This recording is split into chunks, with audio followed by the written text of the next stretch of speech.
안녕하세요. 어제 문득 여기 올라오는 사연을 듣다가 제 얘기를 들려드리면 어떨까 싶어 오늘에서야 글을 쓰게 되었어요.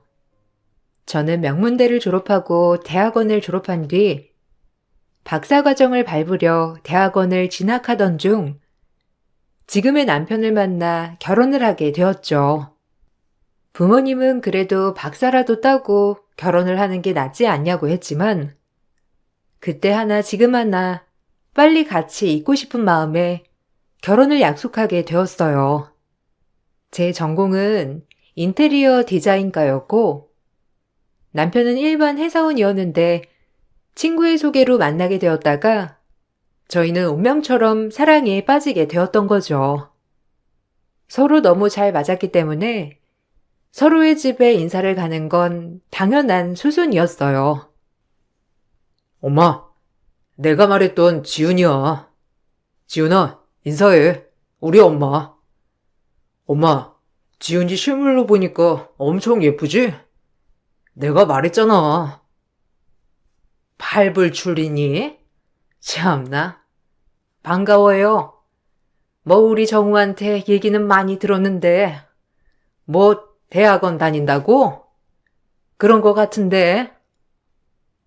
아, 네. 처음 뵙겠습니다. 대학원 다니고 있어요. 아버지가 인테리어 사무소를 하셔서 방학 때마다 거기서 아버지 일을 돕고 있고요. 저도 정우 씨한테 말씀 많이 들었는데 어머님 진짜 미인이시네요. 웬만한 미모는 명함도 못 내밀겠는데요? 아유, 아가씨가 말을 참 센스 있게도 하네. 고마워요. 내가 한미모 하긴 하지. 아, 그나저나 뭐 우리 아들이랑 결혼하는 거야 난 좋은데 지금 우리 정우 누나가 결혼 준비를 하고 있거든. 그래서 정우 누나 결혼하고 나서 좀 이따가 했으면 좋겠는데. 시기가 어쨌든 엄마는 지훈이랑 결혼하는 거 허락이라는 거지? 그러면 됐어. 지훈이 절대 놓치고 싶지 않거든. 아유, 근데 박사 딴다고 해도 아직 학생이면 돈벌이도 못하고 있을 텐데 결혼을 할 수 있겠어? 이런 부분도 좀 걱정되네. 아, 그래도 아버지 사무소에서 일을 좀 하고 있어서 수입은 어느 정도 있어요. 어머님 걱정 안 하셔도 돼요. 세상이 어떤 세상인데요. 요즘은 아이 낳기 전까진 다 맞벌이를 해야 하는 추세죠. 저도 어머님이 어떤 걸 걱정하시는지 잘 알아요. 어머님은 제가 마음에는 든다고 하셨지만 아직 학생이라 조금은 걱정이 된다고 하셨고 그 부분에 있어서 이해는 갔었기 때문에 제 상황을 잘 설명드렸어요. 설명을 드리니 어머님도 이해하시는 것 같았지만 결혼은 조금 늦게 해야 했어요. 사실 남편의 집에 시누이가 하나 있었는데 다행히 결혼을 준비하고 있는 시누이였죠. 어머님은 시누이가 먼저 결혼을 하고 그 후에 했으면 좋겠다고 하셨고 저 역시 순서가 있으니 당연히 누님 먼저 결혼을 하는 게 맞는다고 생각을 했어요. 그래서 전 흔쾌히 그렇게 하겠다고 했고 남편은 빨리 결혼하고 싶어 하는 눈치였으나 기다려야만 했어요. 하루라도 빨리 결혼하고 싶었는데 너무 아쉽다. 그래도 누나 먼저 결혼하면 나 진짜 서둘러서 지훈이랑 결혼할 거야. 아이고, 어련하시겠어. 그러려무나. 어차피 양가 허락도 다 받은 거 앞으로 자주 놀러와 지훈아. 그리고 이제 정우 누나랑도 친하게 지내면 얼마나 보기가 좋겠어. 같은 여자가 봐야 한다고. 정우 누나 결혼 준비하는 것도 보면서 익히고 도와주고. 아, 네, 그럴게요. 저도 옆에서 결혼 준비하는 거 보면 저도 공부되고 좋죠 뭐. 자주 놀러 오겠습니다, 어머님. 날 하나 더 생긴 것 같아 기분이 너무 좋다. 시댁이다 생각하지 말고 그냥 편하게 정우 누나도 언니라고 생각해. 알겠지? 분위기는 참 좋았고, 저 역시 형제가 없던 터라 친언니가 결혼한다 생각하고 적극적으로 도움이 필요할 때 도와주려고 했어요. 하지만 그것이 잘못 끼워진 첫 단추였더라고요. 남편네 집은 저를 정말 결혼도 하기 전에 며느리처럼 대했는데 처음엔 친근해서 좋았던 모든 것들이 점점 불편해지기 시작했어요. 늘 딸 같은 며느리라고 했지만 전 철저히 어머님한텐 며느리였죠. 하지만 남편은 이게 다 가족 같아서 그러는 거라고 애써 위로했고 저 역시 이런 부분은 처음이라 지혜롭게 대처하질 못했어요. 우리 엄마가 너 진짜 딸처럼 생각하는 거 알잖아. 그러니까 네가 좀 귀찮고 힘들더라도 누나 많이 도와줘. 알겠지? 어차피 우리가 거쳐가야 할 일인데 좀 같이 하면 좋잖아. 그리고 누나도 너 의지 많이 될 테고 부탁할게. 아무리 그래도 어머님이 맨날 딸 같다고 할 때마다 좀 불편해. 내가 진짜 딸처럼 대하면 싫어하실 거면서. 맞지 않아? 남편은 별말이 없었고 그래도 시어머님 맨날 말로 우리 딸 하셨기 때문에 날 딸처럼 생각한다고 여겼어요. 조금 고단하고 나를 많이 부르신다고 생각한 적은 많았지만 그래도 애써 자기 합리화를 했던 것 같아요. 불만은 쌓여갔지만 애써 그걸 숨기면서 이 집안이 나는 딸 같은 며느리다. 그러니까 더 잘해야지. 이런 마인드로 말이에요. 오늘 너 뭐하니? 일 없으면 너희 신우 백화점 가서 시댁 선물 좀 산다는데 같이 좀 봐줄래? 내가 오늘 아무래도 시간이 영 안 나서 말이야. 이런 건 여자가 봐야 하잖아. 내가 시간만 있으면 가는 건데 일이 꼬여버려서. 우리 딸 도와줄 수 있지? 아유, 나도 이런 부탁하기 좀 그런데 그럼 어쩌니? 아무도 갈 사람이 없던데. 아, 네. 오늘이요? 뭐 별 약속은 없어서 그럼 언니한테 제가 전화해보고 언니랑 약속 잡아서 만날게요. 걱정 마세요, 어머님. 그래, 고맙다. 아유, 네가 없었으면 어쩔 뻔했어. 우리 정희도 널 아주 친자매처럼 생각한다니까. 고마워. 끊으마. 이런 식의 일들이 반복되었고 처음엔 괜찮았지만 신우 결혼 준비를 처음부터 끝까지 따라다니는 게 여간 힘든 일이 아니더라고요. 가뜩이나 까다로운 예비신 성격에 한두 번만 보고 지나가는 게 아니라 10번이고 20번이고 확인하는 성격이었거든요. 사실 제가 더 나은 걸 골라줘도 신우이는 성에 차지 않아 했고 늘 본인 말대로만 하자고 했어요. 속으로 그럴 거면 날 왜 불렀나 싶기도 했지만 그래도 결혼 준비를 하는 당사자이니 정말 애써 신우이의 기분을 다 맞춰주었죠.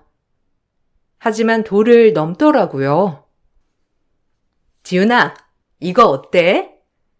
이거 시어머니가 받으면 좋아하실까? 아, 예단이며 이런 거 다 없애야 하는데 진짜 힘들다. 너도 잘 받아. 그래도 나 따라다니면서 공부도 되고 좋지? 이런 거 어디 가서 구경 못한다? 이제 곧 너도 결혼 준비하면 다 나랑 똑같은 가정 겪을 텐데. 뭐 우리 엄마야 워낙 사람이 좋으니 이런 거 저런 거 따지진 않겠지만 그래도 잘 봐. 아, 네. 근데 언니, 이거 아까도 본 거 아니에요? 아까 이거 한 3번 넘게 본 거 같은데. 그럼 그냥 이걸로 결정할까요? 너 귀찮니, 혹시? 아니, 이거 시댁이 하는 선물인데 더 꼼꼼히 봐야지. 너 귀찮아서 그러는 거지? 참나. 진짜 웃긴다? 아니요, 그게 아니라, 그때 와서도 보고, 지금도 보고, 아까도 보고, 그러니까 말씀드린 거예요. 언니, 그런 뜻 아니잖아요. 똑같은 걸 계속 보고, 살까 말까 또 보고 하길래, 이걸로 결정하라고 했더니, 언니는 그 자리에서 저에게 역정을 내더라고요. 아호칭은 아직 결혼 전이기도 했고, 시어머니와 시누이가 언니라고 부르라더군요. 저 역시 그게 편했고, 어쨌든 좀 어이가 없었는데, 도와주러 온 사람한테 귀찮냐고 하면서 그 자리에서 역정을 내버리는 통에 좀 화도 나고 당황스러웠어요. 그게 아니라, 언니 이거 지난주에도 본 거고, 오늘만 거의 3번, 4번 보는 건데, 솔직히 의미가 있나 싶어서 그래요. 아직 볼 건 많은데 계속 여기에만 맴돌고 있는 것 같기도 하고, 제가 주말마다 언니 도와드리는 건데, 언니도 어느 정도 좀 정하고 사는 게 나을 것 같아서 말씀드리는 거예요. 혹시라도 기분 나쁘셨으면 죄송해요. 귀찮거나 한 건 아니에요. 좀 지쳐서 그래요. 너 아주 웃긴다. 지금 엄마랑 정화 없다고 내 앞에서 본색 드러내는 거야? 그럼 애초에 오질 말질 그랬어. 어이가 없네, 진짜. 야, 됐어.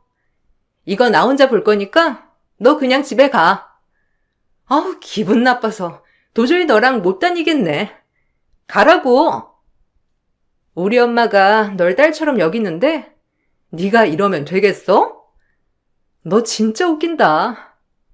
역시 잘해주면 안 된다니까. 됐어. 가버려. 시누이는 저보고 가라고 소리쳤고, 전 너무 화가 나 그 자리에서 그냥 집에 와버렸어요. 그리고 남자친구와의 관계를 다시 생각해보는 게 낫겠다 싶었는데, 남자친구는 절대 그럴 수 없다며 저를 설득하기 시작했어요. 사실 화도 많이 났지만, 그때 당시 나도 예비 시누이에게 너무 무례했던 걸까라고 생각이 들더라고요. 하지만 그래도 화가 나는 건 마찬가지였죠. 미안해. 내가 사과할게. 아무래도 누나가 여자 형제라고 생각하다 보니까 널 너무 편하게 생각했나 봐. 엄마도 그렇고. 그래도 그렇지. 내가 주말마다 이렇게 언니 결혼 준비하는 거 이렇게 따라다녀야 해? 어머니 맨날 본인은 못 간다. 나보고 가라고 하시고. 막말로 내가 며느리도 아니고, 아니 며느리한테도 이러지는 않을 것 같아. 나 진짜 너무 속상해서. 백화점에서 얼마나 소리를 치시던지, 그냥 이건 아닌 것 같다는 생각이 확 들잖아. 모르겠다. 자기랑 만나는 게 맞는 건지도 모르겠어. 내가 누나랑 엄마한테도 잘 얘기해 볼게. 원래 누나가 그런 사람은 아닌데 결혼 준비로 예민해져서 그래. 그런 거 있잖아. 남편은 누나가 원래는 절대 그런 사람이 아니지만 결혼 준비로 인해 예민해져서 그렇다고 하더라고요. 저 역시 그 마음을 모르는 것이 아니니 이번엔 이해하자고 생각했고, 그러던 중 시어머니가 이번 일에 대해 아시고 저를 집으로 초대하시더라고요. 아무래도 이번 일에 관해서 얘기를 하시려고 하는 것 같았는데, 이번 사건을 계기로 신우와는 일체 연락을 하지 않았었거든요. 어서 와라. 아유, 내가 너무 신경을 못 썼지? 내가 맨날 바빠가지고 정이 따라다니지도 못하고, 네가 옆에서 도와줬는데 이렇게 밥 대접을 늦게나마 한다. 차린 건 없지만 많이 먹어. 정이 너도 얼른 와서 앉고. 누나랑 엄마가 미안하대. 그래서 부른 거야. 마음 풀라고. 그러니까 너도 마음 좀 풀어라. 어? 그래도 가족이 될 건데. 그래, 다 들었어. 내 딸이 아무리 예민해서 그렇지만 너도 참 너더라. 그러니까 서로 잘한 거 없으니 마음 풀어. 우리 막내딸, 그러면 되겠어요?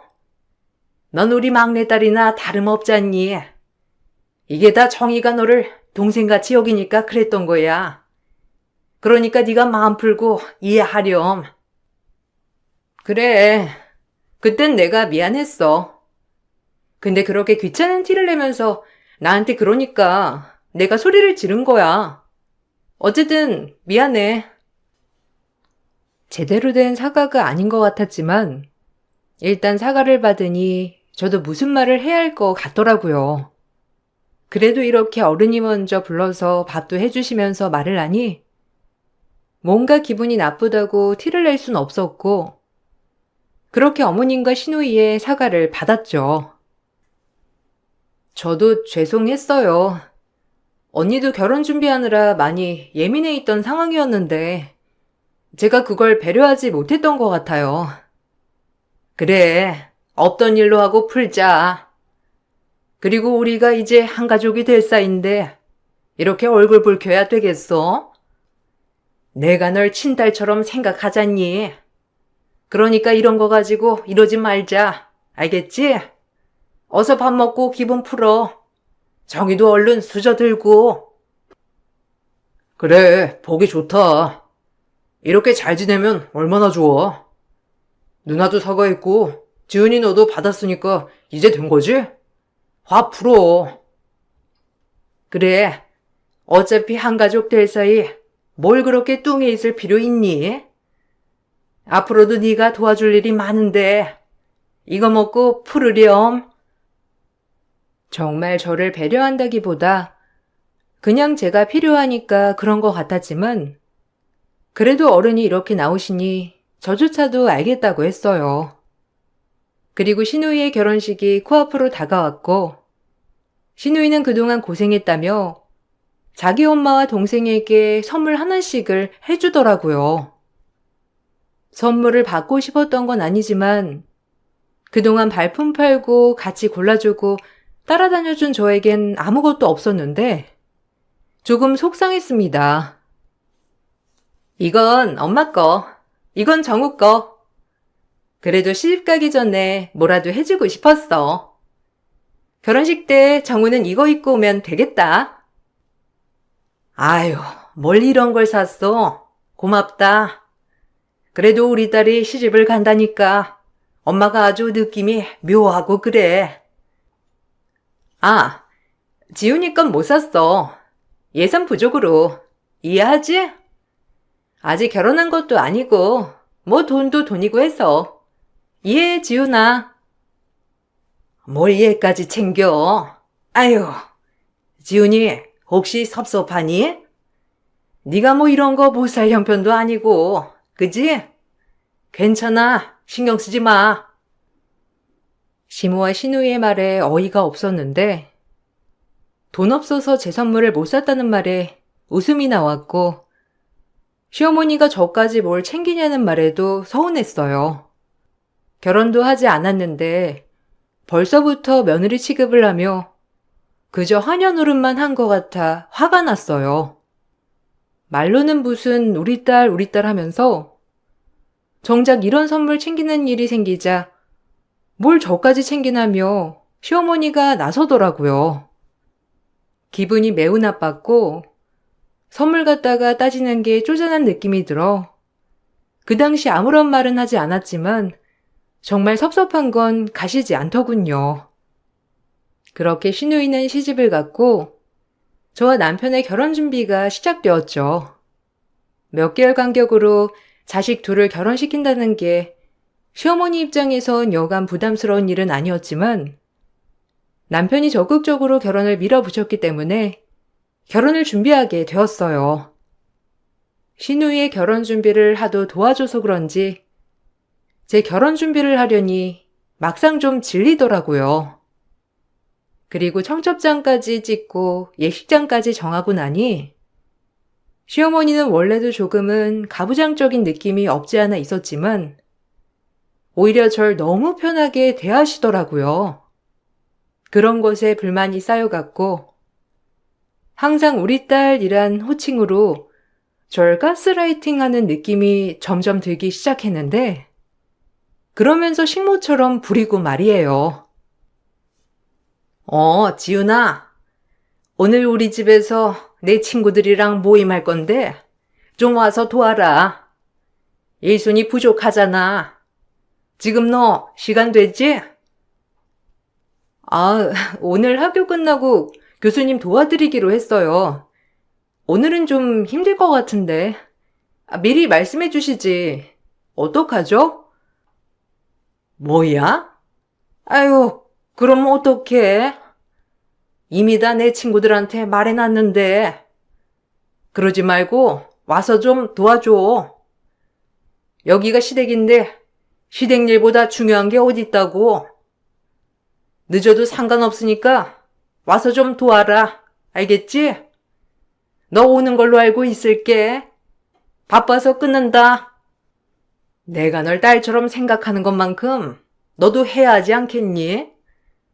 우리가 남도 아니고 이제 가족이 될 사이인데. 어쨌든 이따 봐. 시어머니가 이렇게 막무가내로 전화를 끊었고 다시 해도 안 받으시더라고요. 그렇게 전 교수님 일을 도와드리고 부랴부랴 시댁으로 향했는데 이미 시댁에선 어머님 친구들이 와서 음식을 드시고 계셨고 제가 조금 늦게 가자 어머님 표정이 어두우시더라고요.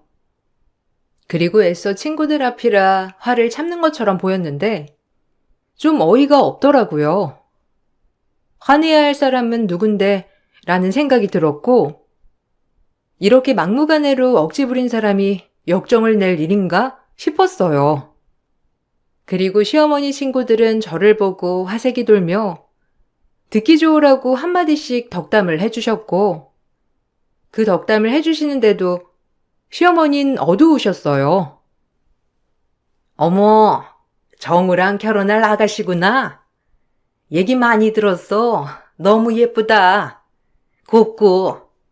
아유, 그나저나 바빴나 봐. 우리가 한참 기다렸어. 네. 일이 좀 있어서요. 음식은 입맛에 좀 맞으세요? 제가 과일 내올게요. 식사하시고 계시면 시간에 맞춰서요. 아유, 싹싹하기도 하지 참. 너 며느리 잘 뒀다 얘. 요즘 이렇게 싹싹한 친구 어디 있는 줄 알아? 괜찮구먼. 괜찮긴. 일찍 오라니까 지금 오고. 에휴, 이제 가족이다 이거지? 시애미 말을 아주 묵살하고 말이야. 너 오늘 실수했어. 그래도 그렇지. 좀 일찍 와야지. 지금 거의 다 밥 다 먹어갈 쯤 와가지고. 너무한다 진짜. 뭘 그런 걸 가지고 그래. 일이 있었다잖아. 보니까 급작스럽게 네가 불렀구먼. 넌 이런 걸로 시애미의 노릇 하려고 하니? 친구분들이 제 편을 들어주시고 하니까 표정이 어두워지셨고 그렇게 그날 친구분들이 가시고 시어머니는 저에게 화를 내셨어요. 하지만 이게 왜 화낼 일인가 싶었고 그래도 그날 서로에게 실망을 한 채로 말다툼을 하였죠. 다행히 뒤늦게 온 남편이 그 모습을 보고 저희를 중재했고 겨우 이성을 차린 시어머니가 또 아무렇지 않은 척을 하며 싸움이 끝이 났어요. 넌 내가 일찍 오라고 했는데 날 무시하지 않고서야 지금에서 오는 게 말이 돼? 넌 이 집에 시집 올 생각이 있는 거냐? 어머님, 억지시죠. 저도 대학원 다니면서 박사를 따고 해야 하는 일이 있는데 그럼 교수님들 도와서 일을 해야 하는 거 아닐까요? 어쩜 어머님 생각만 하세요. 어머님 매번 그러셨죠? 저 딸처럼 생각하신다고. 그런데 이렇게 하실 수 있으세요? 과연 정희 언니였어도 이러셨을 거예요? 차라리 정희 언니를 부르시지 왜 절 부르신 거예요? 저 음식 시키려고 하신 거잖아요. 어머, 말하는 꼬락서니 봐. 너 그렇게 생각했니?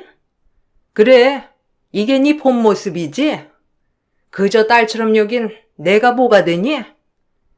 네가 딸 같으니까 이런 자리에도 널 불러서 소개해주고 싶었던 건데 그걸 그렇게 생각해? 내가 더 서운하다 정말. 에휴. 아, 그만해. 들어보니까 뭐 지훈이가 일부러 그런 것도 아니잖아요, 엄마. 역정 좀 그만 내세요. 지훈이도 얼마나 놀랐겠어. 에휴, 그래. 뭐 너도 약속 있었다고 하고 그러니까 이번 일은 이렇게 넘어간다만 다음번엔 시애미 말 좀 들어주길 바래. 전 그 말에 대답을 할 수 없었는데 정말 제 잘못이 1도 없다고 생각해서죠.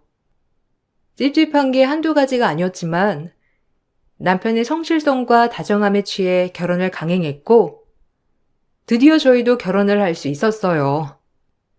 결혼을 하면서도 시어머니와 트러블이 몇 번은 있었지만 그래도 시댁은 누굴 만나도 다 맞지 않을 거란 생각에 그냥 그러려니 하기로 하였죠. 그렇게 우여곡절 끝에 결혼을 했고 그래도 결혼을 하니 내 가족이 생겼다는 기쁨도 같이 남편과는 더 돈독해진 것 같아 기분이 좋더라고요. 그리고 전 결혼과 동시에 박사를 따고 교수님들의 추천으로 모교에서 특강을 맡기도 했는데 아주 좋은 일 투성이었어요. 이제 나한테 제일 소중한 사람은 너야. 우리 잘 지내보자. 내가 잘해야겠지만 솔직히 우리 엄마랑 누나가 좀 철이 없어서 널 힘들게 했던 거 알아. 잘 버텨줘서 고마워. 내가 더 잘할 테니까 이젠 지켜봐줘. 그리고 자기 강사 된 거 축하해. 에이, 아직 강사인데 뭘. 언제 정교수 되나? 그래도 학생들이 교수님 하니까 이상한 거 있지?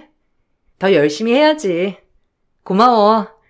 나도 어머님이랑 형님한테 더 잘해야지 이제는. 그때는 좀 내가 예민했기도 했었어. 하여튼 우리 잘 살자. 그렇게 저희는 행복을 다졌고 시간이 흘렀어요. 첫 명절이 되었고 워낙 자주 가던 시댁이었지만 명절이 되니 더 새롭게 느껴졌어요. 그런 저에게 시어머니는 또 말도 안 되는 걸 요구하기 시작했는데 이건 진짜 이해 불가였죠. 그날만큼은 참을 수가 없어 시어머니에게 싸붙였고 시어머니는 그런 저를 보고 또다시 한숨을 쉬면서 난리가 났었죠. 어머님, 뭐부터 하면 될까요? 잡채랑 고기는 이따 하고 나물부터 데칠까요? 아무래도 그러는 게 낫겠죠? 그거야 하는 사람이 알아서 하면 되지. 아, 맞다. 우리 정희 시집에 가져갈 요리까지 해야 하니까 하는 김에 넉넉히 해봐라. 아무래도 네가 하는 김에 정희네 것까지 해주면 좋잖니. 정희가 아무것도 할 줄 몰라서 그래. 네? 형님네 시댁 음식을 제가 왜요? 그리고 그건 형님이 하셔야죠. 어머님, 이건 아닌 것 같아요. 죄송해요. 저희 것만 할게요. 뭐라고? 너 지금 내 말을 거역하는 거냐? 너 지금 네 위치가 어딘지 몰라서 그러는데 넌 며느리야. 알겠어? 여기 이 시집안 며느리라고. 며느리는 시애미 호령을 따르는 거다. 알겠어? 잔말 말고 하는 김에 2배로 음식해. 정희는 다 네가 해주는 줄 알고 있는데 네가 갑자기 안 해준다고 하면 어쩌니? 참 너도 이기적이다 진짜. 하는 김에 2배 하는 게 어떻다고? 2배요? 참나, 진짜 기막히네. 그럼 형님한테 저희 집 음식 해달라고 할게요. 어차피 하는 김에 2배 하면 되는 거니까, 안 그래요? 말장난하니? 우리 정희는 그런 거 못한다고 했지? 네가 하는 김에 하라고. 우리 정희네 것까지 얘가 왜 이리 멍청해? 순간 열이 확 뻗쳤고 이 집의 식모도 아니고 살림꾼도 아니고 그동안 참아왔던 모든 것들이 폭발했죠. 자기 딸 귀한 걸 알면 남의 집 딸 귀한 걸 알아야지. 어디서 남의 집 딸을 저렇게 부려먹으려고 하나 싶은 마음에 화가 났어요. 그 즉시 시모 면전에 앞치마를 집어던졌고 전 마지막이다 생각하고 시모에게 막말을 날렸는데 제가 막말을 날리자 시어머니는 당황하더라고요. 아, 며느리가 시애미 호령에 따르는 사람이라고? 웃기지 마요. 아직 혼인신고 전인데 정신 차려요, 아줌마. 내가 바본 줄 알아요? 이젠 이러고 못 살아. 그렇게 부리고 싶으면 그런 며느리 얻어다가 부려먹고 사세요. 아셨어요? 전 이제 그만할랍니다. 뭐라고? 너 지금 말 다 했어? 아니 이게 어디서 먹은 포르장머리야? 나한테 지금 앞치마를 던져 니까짓 게? 네, 던졌는데 왜요? 당신이 은근슬쩍 계속 나만 부려먹는 거 모를 줄 알았어요, 내가? 당신 내가 뭘 그리 잘났는데 날 부려먹어. 작작했어야지. 이제 안 참아요. 여기 앞치마 던졌으니 본인 딸내미네 시댁 음식이나 마저 하세요. 예전부터 딸딸거리면서 아주 가스라이팅 하더니 지금은 아주 대놓고 며느리 노릇 하라고 시키네요. 이 아줌마 완전 놀부심보 아니야? 뭐? 놀부심보?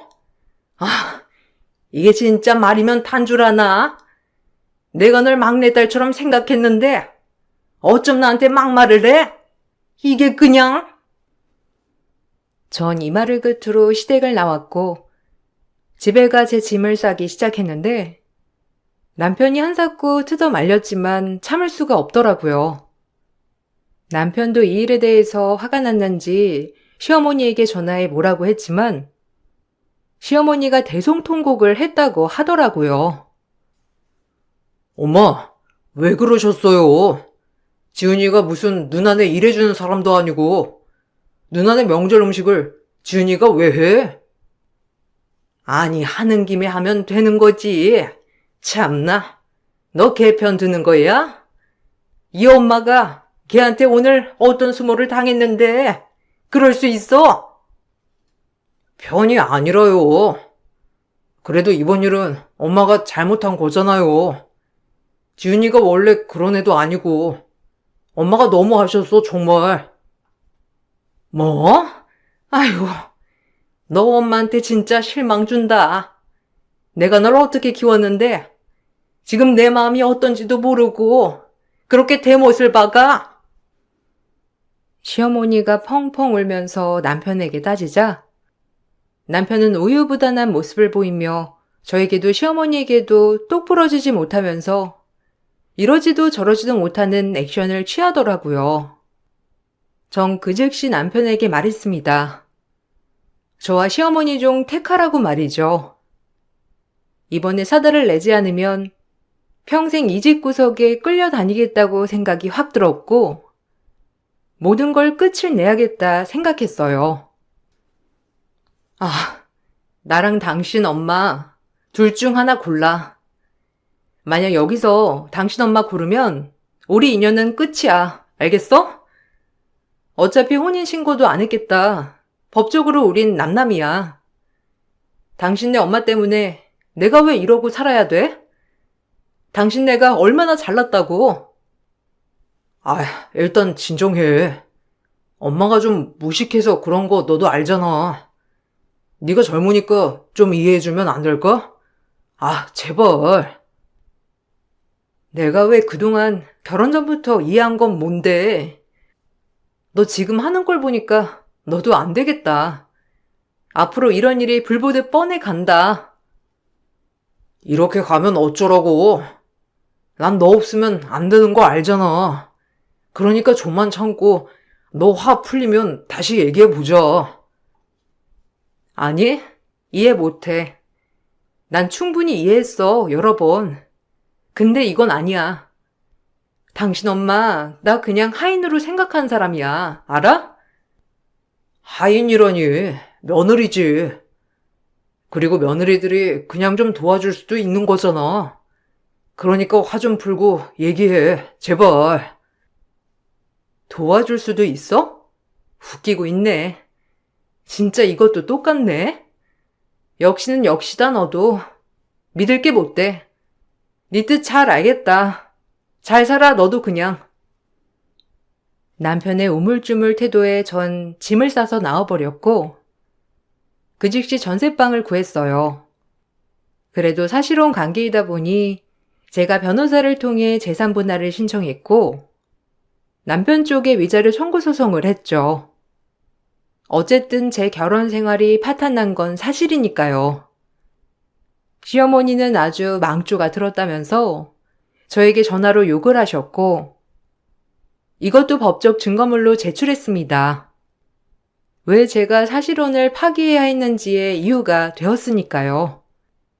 집이 남편 명의로 되어 있었기 때문에 재산 분할하는 것도 오래 걸렸지만 전 아랑곳하지 않고 소송을 밀어붙였어요. 이 집 구석은 말만으로 절대 타격을 입을 인간들이 아니었거든요. 네가 감히 우리 아들 인생을 망쳐? 너 같은 애 망조가 들어도 단단히 들었지 아주. 어디 감히 소송을 걸어? 혼인신고도 안 하고 살았다며? 그런데 네가 감히 소송을 해?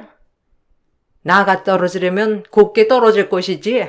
어디서 소송을 걸어? 내가 가만둘 줄 알아? 가만 안 두면 어쩔 건데요. 다 당신 때문에 이렇게 된 거니까 돈이나 준비해요.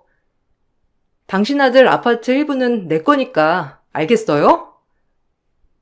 그게 왜 네 거야? 내가 사준 아파트인데. 네가 10원 한 장 보탠 게 있어? 이게 어디서 감히 날로 먹으려 들어? 그건 모르겠고 어쨌든 재산 분할 신청했어요. 그러니까 평생 본인을 돌아보며 후회하고 사세요. 다 이게 본인 업보니까. 재산 분할? 아유, 저게 그냥. 박사 좀 됐다고 아주 유세를 떨어대네. 그래봤자 기집이 할 줄 아는 게 있어? 다 똑같은 사람이지. 당신 딸한테나 그따위로 말해봐요. 난 그렇게는 안 사니까. 어디 조선시대 발상으로 나를 가두려 드는지. 전 그리고 전화를 바로 끊어버렸고, 제가 나가 떨어진다는 사실보다도 남편이 제게 위자료를 지불해야 한다는 사실이 시어머니를 더 분노케 한 것 같더라고요. 그리고 소송이 끝나 전 남편의 아파트 금액의 일부와 남편에게 정신적 피해 보상에 대한 위자료를 받을 수 있었어요. 사실상 시댁 때문에 저의 결혼이 파탄난 건 사실이니까요. 남편은 위자료를 주면서도 둘 사이에는 문제가 없지 않냐며 한 번만 기회를 달라고 설득했습니다. 한 번만 용서해줘. 네가 싫다면 너랑 엄마는 안 만나게 할게. 그래도 천륜을 끊는 건 아니잖아. 우리 둘은 좋았잖아. 아니, 당신이랑 어머님이랑 계속 관계가 이어진다면 앞으로도 똑같을 거야. 그냥 난 여기서 끝내고 싶어. 미안. 그리고 다음번 만나는 여자한테는 그렇게 우유부단하게 하지 마. 알겠니? 어쨌든 잘 지내. 당신한텐 악감정 없으니까. 전 그렇게 그 자리를 박차고 일어났고, 조금 속상했지만 그래도 지금은 시간이 많이 지나 괜찮아졌답니다. 오히려 일하느라 바빠서 모든 걸 잊고 지냈고, 강사로 8년 정도 근무를 하다가 드디어 작년에 정교수 임용이 되었어요. 바라고 바라던 교수가 된 것이죠.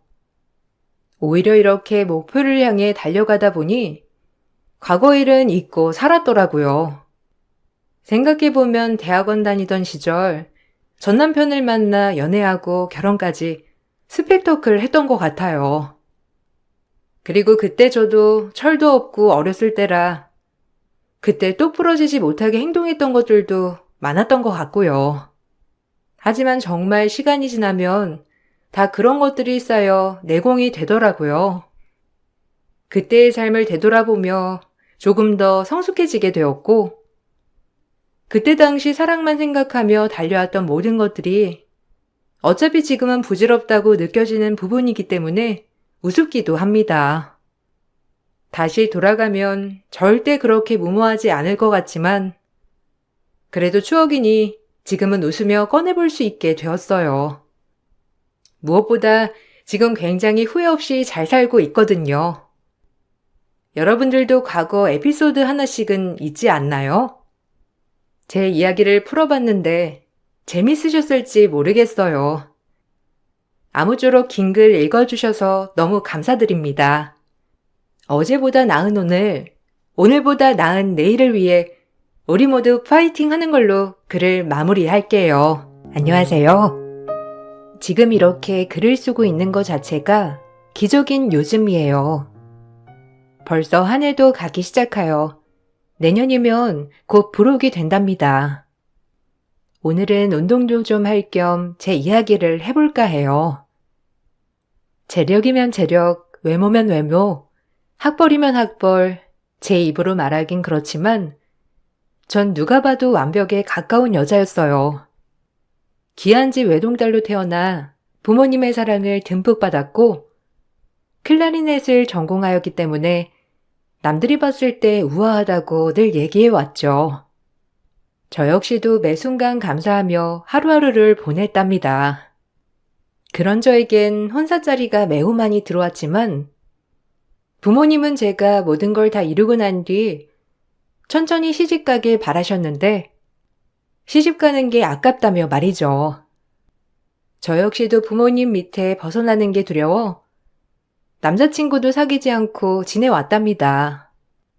하지만 그런 저에게 사랑이 찾아왔고 넉넉한 형편은 아니었지만 성실한 회사원에 회사에서도 인정받으며 살아가고 있는 건실하고 멋있는 청년이었습니다.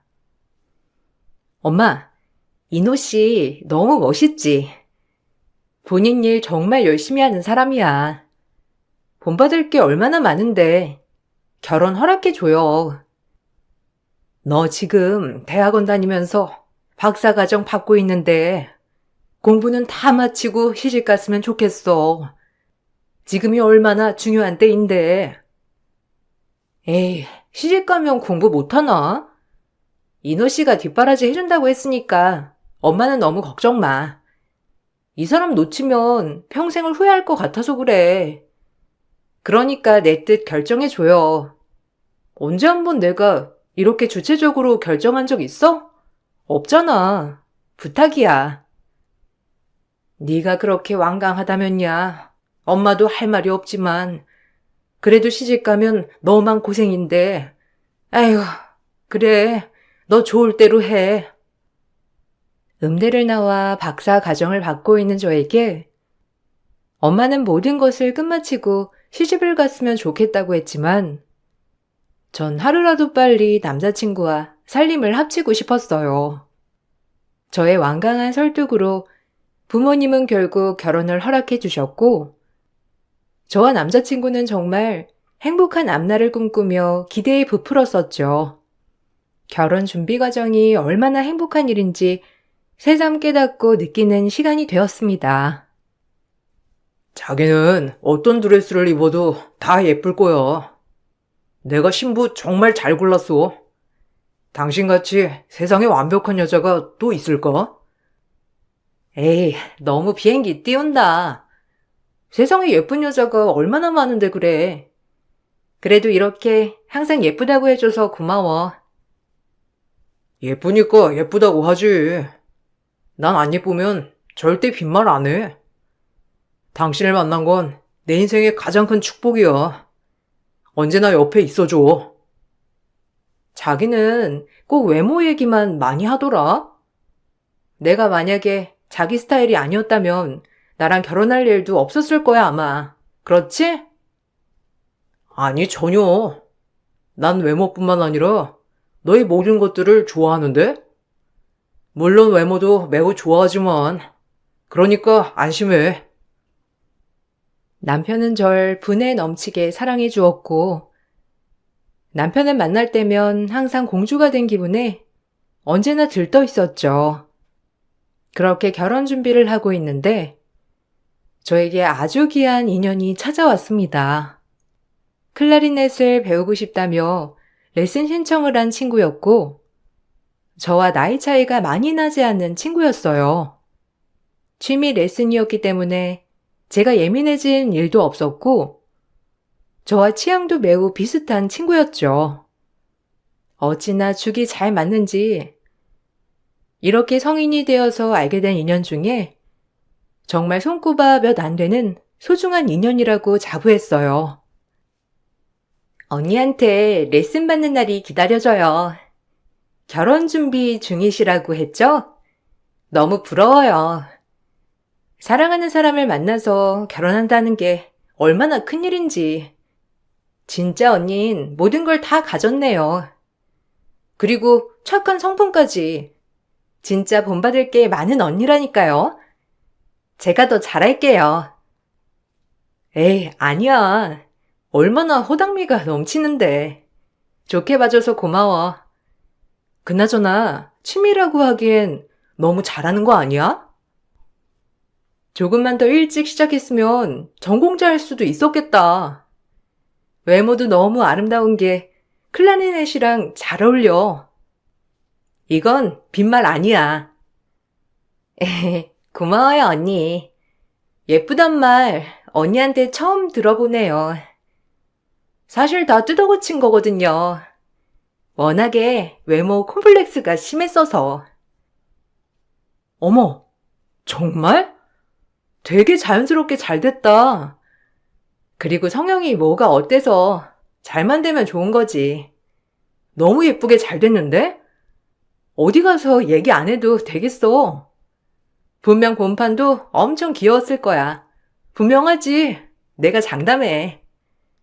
그리고 현재가 중요하니까 좋은 거지.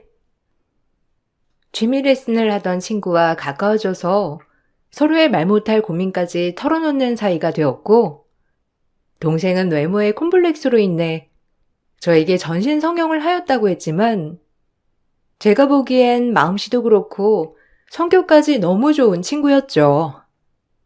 저에겐 그런 부분이 전혀 나쁘게 다가오지 않았고, 저와 개인적으로 친해지게 되자 제 남편 될 사람까지 종종 모여 셋이서 밥을 먹는 날도 종종 있었습니다. 제가 좋아하는 사람들끼리 만나니 제일 행복하면서 만족스러웠고, 이 행복이 지속되길 바랬어요. 아유, 이렇게 미인이 오실 줄 알았으면 더 좋은 레스토랑으로 모시는 건데, 자기 왜 얘기 안 했어? 자기만 오는 줄 알았네. 깜짝으로 데리고 온 거지. 여기 식당 한 번도 안 와봤다고 해서. 다 내가 좋아하는 사람들이네. 인사해, 민지야. 내 신랑 될 사람. 안녕하세요. 처음 뵐게요. 인성이 참 좋으시네요. 언니한테 클라리넷 취미 레슨 받고 있어요. 이렇게 만난 것도 좋네요. 역시 예쁜 사람들끼리 어울린다는 말이 틀린 말이 아니네. 어쩜 이렇게 끼리끼리 모일까? 반가워요. 자주 봐요. 제가 좋아하는 사람들끼리 모이게 되니 정말 좋았고, 이렇게 사적으로 셋이 모이는 날이 잦아지면서 친한 동생이 된 제 수강생은 제 결혼 준비를 적극적으로 도와주었답니다. 정말 친동생이 생기는 기분이 들 정도로 좋았어요. 하지만 동생은 과거 외모에 대해 트라우마가 있어서 가끔가다 공황 발작을 일으키기도 하였는데, 정말 심히 걱정이 될 정도로 마음이 아팠죠. 언니, 나 폐소공포증 있거든. 엘리베이터는 언니 혼자 타야 할 것 같아. 걸어 올라갈게 나는. 미안해. 어머, 많이 심한 거야? 아니야. 같이 걸어 올라가자, 그럼. 어떡해. 난 그것도 모르고. 괜히 높은 층으로 잡았네. 어쩌냐? 아니야, 괜찮아. 난 걸어 올라가는 거 익숙하니까 내 걱정 말고 언니 혼자 올라가. 알겠지? 미안해. 신경 쓰이게 해서. 동생은 폐소공포증 얘기를 하며 어린 시절 얘기를 해주었습니다. 너무 뚱뚱하고 못생긴 외모를 가지고 있던 동생은 늘 사람들의 안주거리처럼 입방아에 계속 올랐고 심지어는 회사에서까지 왕따가 이어졌다고 했어요. 회사 내에서 가장 심하게 왕따를 당한 동생은 결국 마음의 상처를 입고 전신 성형과 함께 다이어트를 해서 지금의 모습으로 환골탈태를 했다고 했죠. 진짜 대단하다. 그러기 쉽지 않은데. 외모만 가지고 판단하는 게 얼마나 안 좋은 건데. 너무 고생했네. 이제 과거는 잊어. 고마워, 언니. 그렇게 말해줘서. 내가 진작에 언니 같은 사람을 만났다면 더 행복했을 텐데. 참 주변에 그런 사람이 없더라고. 늘 비판하고 비난하는 사람들만 있었어. 그래도 지금에서야 언니를 만나게 돼서 너무 기뻐. 나도 언니 편이 되어줄게. 그리고 사실 나 뚱뚱하고 못생겼을 때 언니 만났던 거 알아? 아마 언니는 못 알아보겠지만 그때 언니가 모르는 사이였음에도 내가 울고 있을 때 날 위로해줬어. 혹시 몇 년 전에 언니 학부 앞에서 울고 있던 나 기억해? 아마 언니는 기억 안 날 거야. 어머, 그게 너라고? 왜 기억이 안 나? 얼마나 서럽게 울던지. 지나가던 나도 마음이 아프더라. 너였구나. 얼마나 상처가 됐으면 그렇게 서럽게 울어.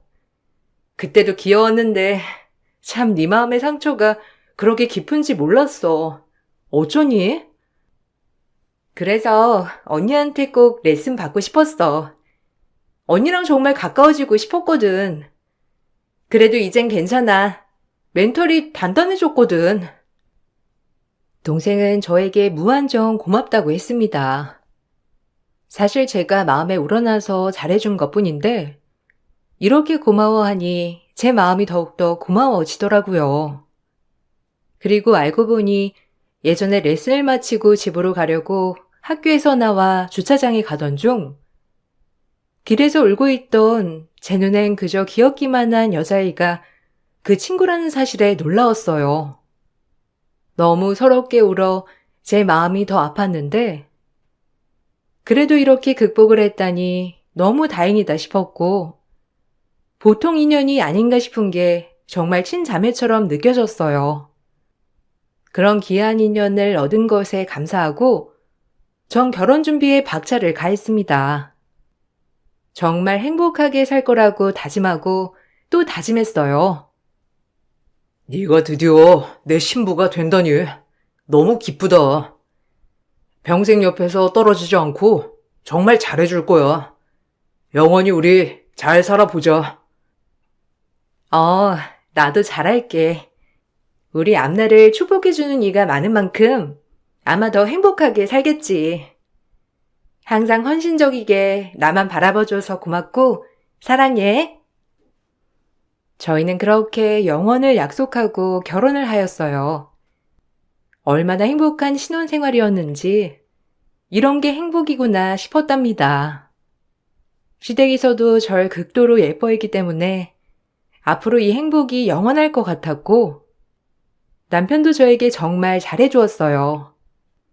하지만 이 행복이 영원할 것 같았던 찰나 좀 불의의 사고를 당하고 말았습니다. 남편이 즐겨 타던 바이크를 같이 타다가 마주오는 차량에 뒤에 타 있던 제가 날아가게 되었고 그때부턴 기억이 나지 않아요. 일어나 보니 병원이었고 제 앞에서 부모님은 무척이나 슬프게 울고 계셨어요. 얼마나 누워 있었는지 가늠이 되지 않을 정도로 시간은 오래 지나 있었더라고요. 정신이 드는 거야? 아우, 감사합니다. 이렇게 살게 해주셔서.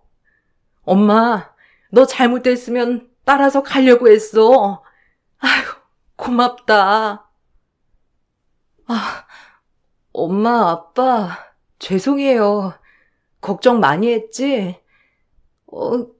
근데 내 손이 왜 이래? 엄마, 이게 어떻게 된 거야? 아휴, 큰 사고였어. 너 지금 이렇게 살아 숨쉬는 것만으로도 기적이라고 하더라.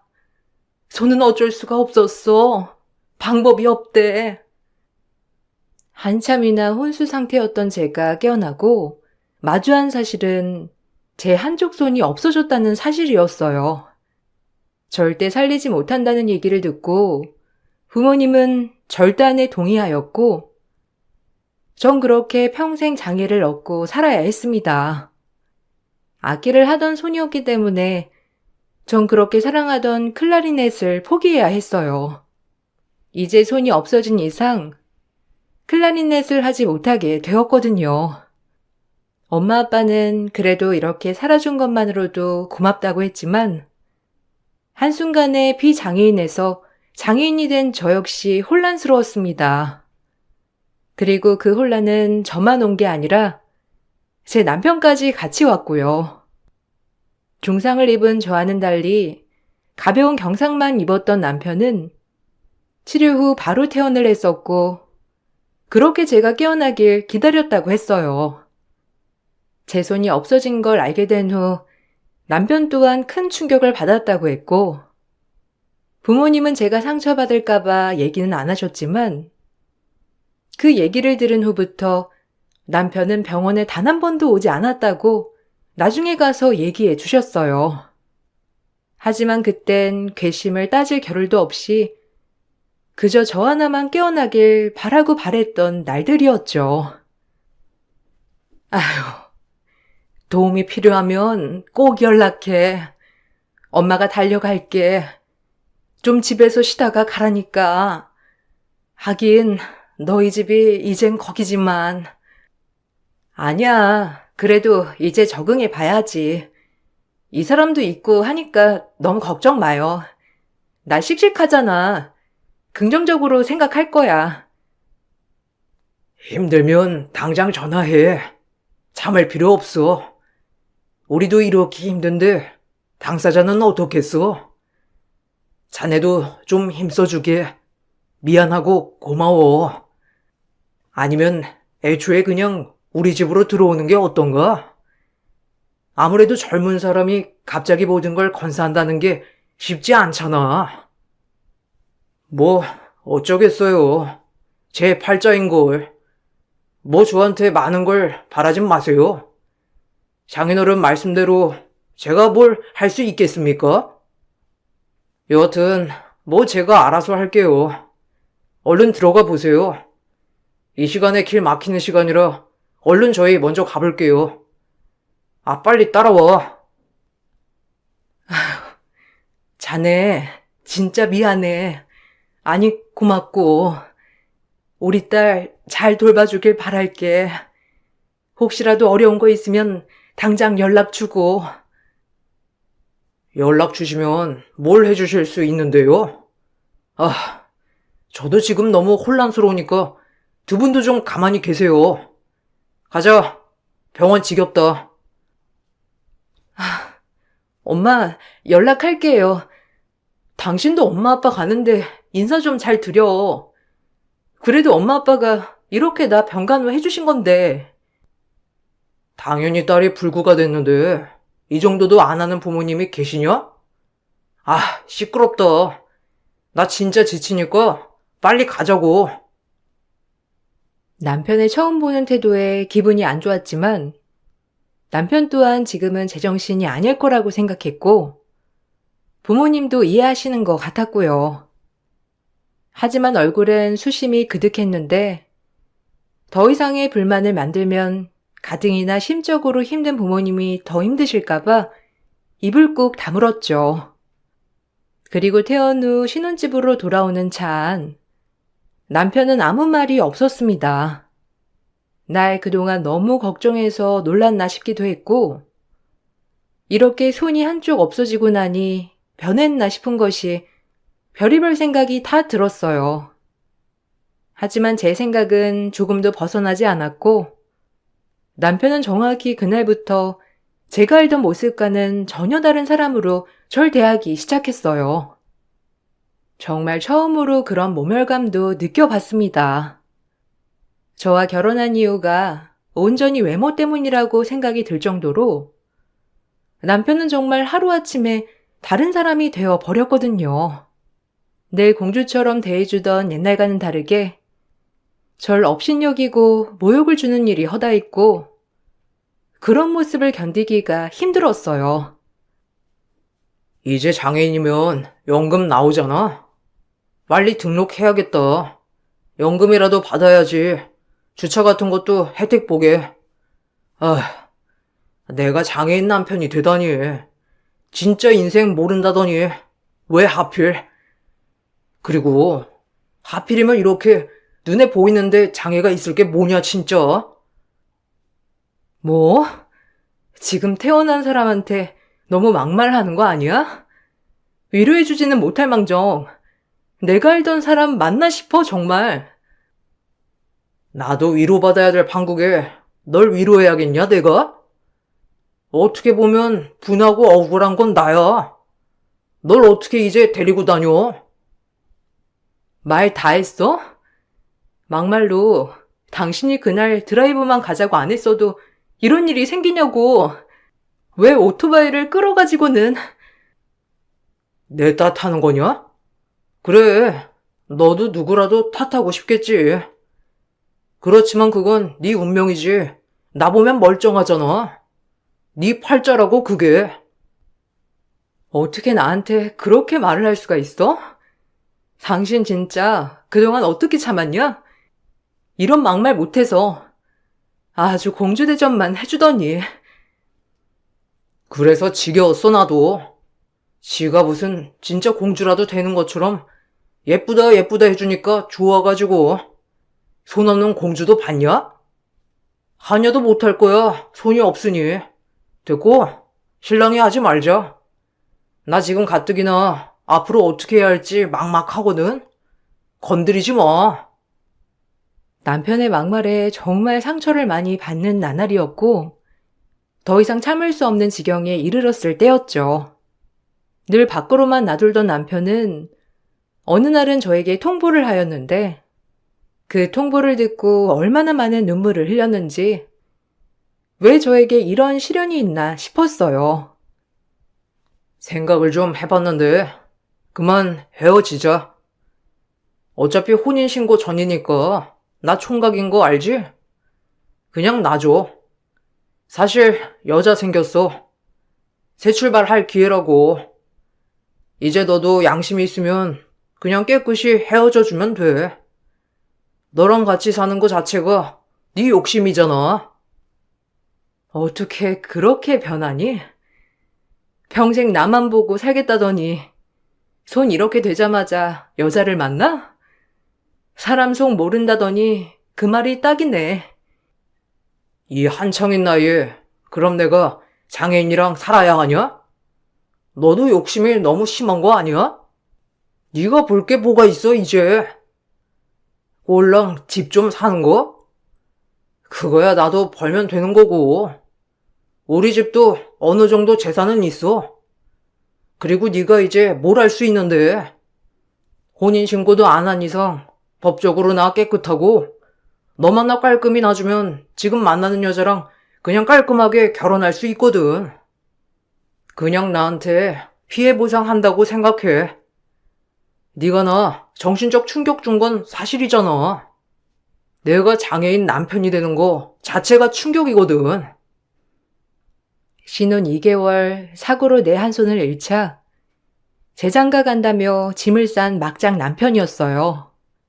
전 그냥 남편을 놔주기로 결심했는데 어차피 변한 사람 붙잡고 싶은 마음도 용기도 없었고 저 역시도 이렇게 사는 건 사는 게 아니다 싶은 마음이 들었거든요. 사실 그때는 그냥 제 삶도 마감하고 싶은 심정이었기 때문에 떠난다는 사람 붙잡을 용기조차도 나지 않았어요. 그래, 다 떠나가라 싶은 마음이었고, 모든 걸 정리하고 저조차도 이 삶과 안녕하고 싶은 마음으로 나날이 버티고 버텼던 때였거든요. 그래, 헤어지자. 당신 말대로 우린 법적으로 깨끗한 사이니 당신 붙잡지 않을게. 대신 나한테 죄책감은 가지고 살아. 네가 나한테 미안해 해야지. 내 인생 이렇게 예기치 못하게 몰아넣었으니 말이야. 다신 볼 일 없도록 하자. 피차 뭐 엮인 게 없으니 그냥 몸만 헤어지면 되는 거니까. 그 손으로 뭘 하진 못하겠지만 그래도 하나뿐인 딸 부모가 내버려두진 않겠지. 하루아침에 이렇게 바뀔 사람을 내가 잘못 알아본 거지. 누굴 탓하겠어? 내 발등 내가 찍었지. 그래, 당신도 잘 살아. 뭘 말이 많아. 됐고. 그래도 내가 참고 너랑 살려고 했다는 것만 알아둬. 근데 절대 참아지진 않더라고. 말이 되냐? 겉모습이 멀쩡해야 어딜 데리고 다니더라도 데리고 다니지. 난 하자 있는 것들은 절대 못 참아지더라고. 남편은 끝까지 저에게 미안하다는 말 한마디 하지 않았고 온갖 멸시와 조롱을 하였어요. 그리고 저희는 서로 사랑하고 변치 말자고 다짐하였지만 이렇게 허무하게 헤어졌습니다. 남편과 헤어짐의 아픔보다는 솔직히 갑자기 장애인이 되었다는 사실이 저를 더욱 힘들게 하였고 제가 몸이 안 좋아지고 클라리넷을 할 수 없게 되자 주변 지인들은 하나둘 떠나기 시작하더라고요. 애초에 그렇게 저에게 잘해줬던 사람들도 늘 제 옆에서 힘이 돼주던 친구들도 안타까워만 할 뿐 사실상 하나둘 떠나갔어요. 그 시기가 제일 견디기 힘들었고 세상을 등지고 싶다는 생각을 하루에도 100번은 넘게 했지만 제가 혹여나 잘못될까 저만을 위해 전전긍긍하는 부모님을 두고 이 생 쉽게 마감을 하지 못하였습니다. 그렇게 억지로 사는데 엄마가 기분 전환을 시켜준다며 백화점에 가자고 하더라고요.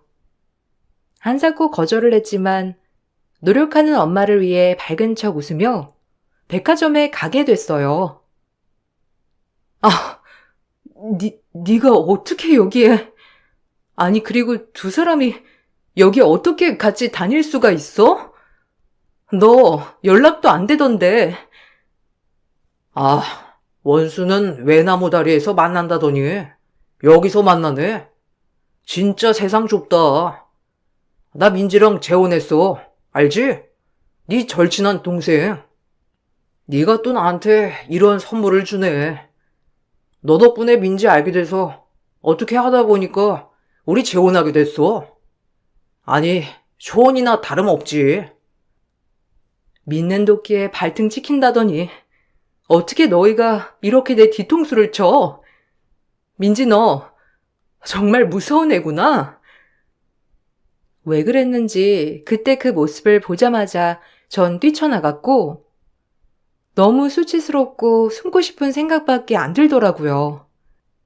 그리고 집에 와 엉엉 울다 이건 아니다 싶었고 절대 용서하지 못하겠어서 택시를 타고 전남편 집으로 향하게 되었습니다. 다행히 전남편과 동생은 쇼핑을 마치고 집으로 와 있더라고요.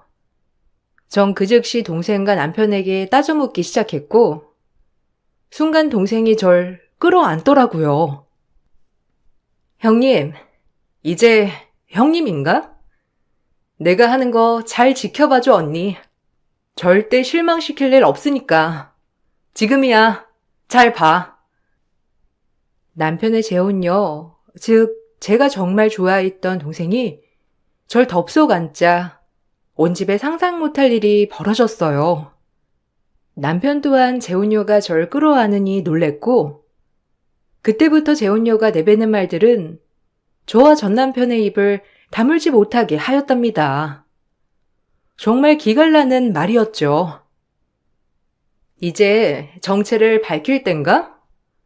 언니한테 연락 안 그래도 먼저 하려고 했는데 언니가 나한테 속은 게 아니라 당신이 나한테 속은 거야. 알아?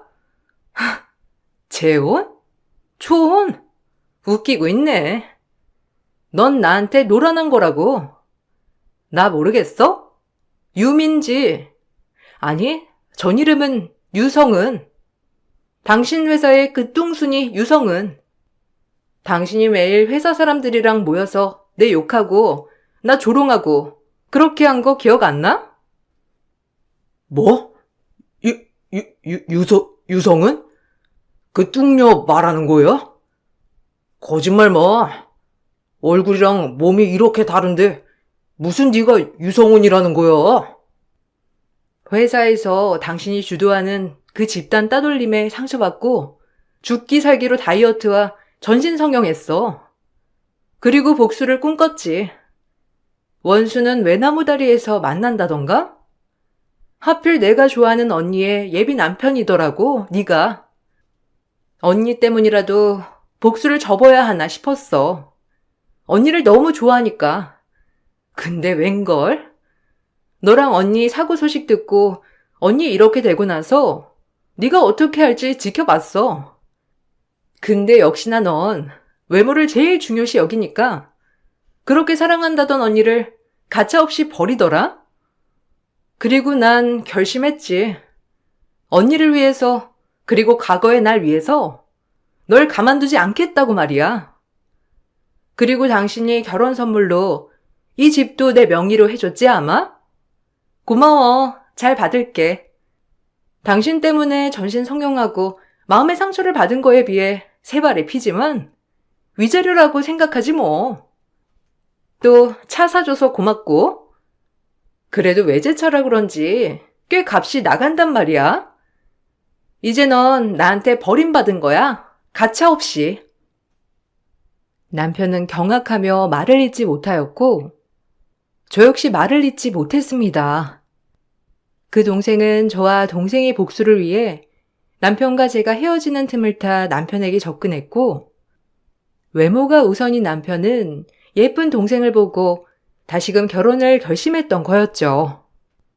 본인은 호적상 깨끗하지만 재혼인 걸 감안하여 집이며 차며 아주 갖다 바쳤고 말이에요. 그리고 동생은 모든 걸 본인 명의로 해놓은 뒤 남편을 제가 보는 앞에서 뻥하니 차버렸답니다. 정말 대반전이었고 눈물이 와르르 쏟아졌어요. 남편 또한 소리를 질렀고 말이죠. 니네 쌍으로 짰지? 날 갖고 놀아? 집이랑 차 당장 내와. 절대 못 줘. 너도 나 속였잖아, 이 뚱녀야. 네가 개였어? 난 속인 적 없어. 당신이 의심하지 않았을 뿐이지. 마음대로 해. 당신이 원해서 집도 차도 다 해줘놓고 이제 와서? 언니한테 주는 위자료라고 생각해. 네가 오토바이만 타자고 안 했어도 언니가 이 지경이 됐겠니? 그래놓고 양심이 있어야지. 미안해하지는 못할 망정 인성 안 변하지? 나이 처먹고 회사에서 정치질이나 하는 너 같은 놈이 변하겠냐? 언니는 너한테 아까운 존재야. 이 쓰레기만도 못한 인간아. 언니, 가자. 절대 이 인간이랑 다신 엮이지 마. 언니가 100배 1000배 아까우니까. 이게 다 무슨 소리야? 그럼 네가 성형 전에 널 힘들게 했다던 인간이 저 인간이었어? 그때 내가 알아봤어야 했는데 왜 말하지 않았어? 외모만 중시하는 인간인 줄 알았으면 애초에 만나지도 않았을 거야. 얼마나 힘들었니, 이 바보야. 아니야. 언니 덕분에 그래도 나 많은 용기를 얻었어. 언제 복수하고 터트리나 했더니 딱 시기도 좋았고. 이제 저 인간이랑 엮일 일 없으니까 속이 다 후련해. 언니, 미안하고 고마워. 그리고 이 나쁜 인간아. 넌 내가 절대 이대로 순순히 놔주지 않아. 끼리끼리 어울린다더니 뚱순이의 장애인을 잘 어울리는 한 쌍이다.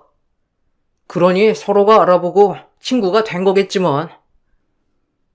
눈물이 정말 흐르다 못해 넘쳐났어요. 타인이 이렇게까지 절 생각해 준다는 게 너무 고마웠죠. 전 동생의 말에 용기를 얻었고, 저 역시 그 자리에서 남편에게 뺨을 세게 날려버렸어요. 그동안의 분노가 많이 쌓인 덕분인지 남편은 제가 날린 뺨 한 대에 나가 떨어졌고, 그 모습을 보는데 어찌나 속이 다 시원한지 웃음이 나면서 기분이 좋더라고요. 나쁜 놈. 너 같은 놈이 진정으로 뉘우치진 않겠지만 그래도 평생을 네 잘못 생각하면서 살아. 알겠니? 이 버러지만도 못한 인간아. 몇 명한테 피해를 주고 살았던 거야.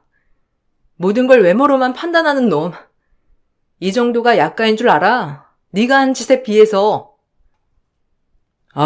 이것들이 진짜 어이가 없어서 말문이 턱 막힌다. 내가 뭘 잘못했다고 이런 수모를 당해야 돼? 수모? 그깟 이런 게 수모라고 하니? 네가 한 짓들을 생각해. 너란 인간 갱생되진 않겠지만 벌은 받아야 할 거야 아마. 남편은 끝까지 잘못을 인정하지 않았고 동생과 저에게 사과 한마디 하지 않았는데 역시나 갱생불가의 인간이었어요. 그리고 동생은 다니던 회사에서 다행히 연락하는 사람을 만나 남편에 대한 이 모든 것들을 폭로하였고 사람이 가장 무섭다는 말이 딱 맞아떨어지게 회사인 남편에 대한 온갖 얘기들이 퍼져나갔습니다. 오히려 지금의 일보다도 더 부풀려서 말이에요. 남편은 그 어떤 벌보다도 무서운 사람들에 의한 손가락질을 당하고 회사를 다니는 내내 얼굴을 들지 못할 지경까지 이르렀더라고요. 결국 퇴사까지 하고 잠적을 했습니다. 전 이날 일을 계기로 동생에게 너무 고마운 마음을 가지고 있고요. 너무 고마워. 너 아니었으면 이럴 수 없었을 거야. 난 그냥 이대로 용기도 못 내고 살아갔겠지. 네가 나를 위해 그렇게 복수해주어서 진짜 몸둘 바를 모르겠다. 난 너한테 해준 게 하나도 없는데 어쩜 넌 나를 위해서 그렇게까지 하니. 날 다 외면할 때 모르는 언니가 나한테 손 내밀어 줬잖아. 언니의 위로 한마디 한마디가 나한텐 얼마나 힘이 됐는데. 그날 일을 계기로 더 사라지게 되었고 이렇게 살 수 있었어. 앞으로 내가 언니의 손이 되어줄 테니 너무 걱정하지 마. 정말 고맙다. 내가 너한테 해준 건 정말 작은 관심이었는데 이렇게 내가 너한테 받아도 되는지 모르겠어. 아직 일러. 그놈 콩밥 먹여야지. 내가 다 알아봤어, 언니. 언니는 나만 믿고 따라와. 언니 이렇게 만든 거 벌은 받아야지. 유일하게 제가 몸이 다치고 제 곁에 있어준 친구가 그 동생이에요. 그리고 모든 의욕을 잃고 아무 생각도 없이 살아가려고 했을 때 그 동생이 유일하게 저를 위해 발벗고 뛰어주었고요. 오토바이 사고를 당했을 때 운전자가 남편이었고 저에게 상해를 입히게 되었으니 형사처벌을 받을 수 있다며 직접 변호사를 만나 다 알아본 것이죠. 전 그렇게 남편을 상해죄로 고소하였고 남편은 저에게 상해를 입힐 정도가 심각하여 징역형을 받았답니다. 진작 이런 걸 알아봤어야 했는데 삶에 의욕이 없다 보니 이런 걸 알아볼 여유 또한 없었는데 동생이 알아서 척척 모든 걸 진행시켜 주어서 전 동생이 하라는 대로 따라가기만 했답니다. 아니 내가 고의로 사고를 냈냐고. 억울해 진짜. 집이며 차며 다 뺏기고 하다하다 직장까지 이뤘는데 이젠 나보고 깜빵까지 가라고? 너네 둘 진짜 나한테 너무한 거 아니냐? 내가 뭘 그렇게 잘못했다고 이래? 너무한다 진짜. 뭐? 너무? 그래. 사람이면 그럴 수 있지. 외모만 볼 수 있고 장인이 된 부인 버릴 수 있어. 그렇지만 이런 행동들을 하고 최소한 양심과 미안한 마음은 가지고 있어야 했어, 넌. 그런데도 불구하고 오히려 큰 소리 뻥뻥 치며 네 잘못은 없다고 했지? 거기에 대한 벌이야. 그렇게 뻔뻔한 얼굴을 한 죄라고 해두자.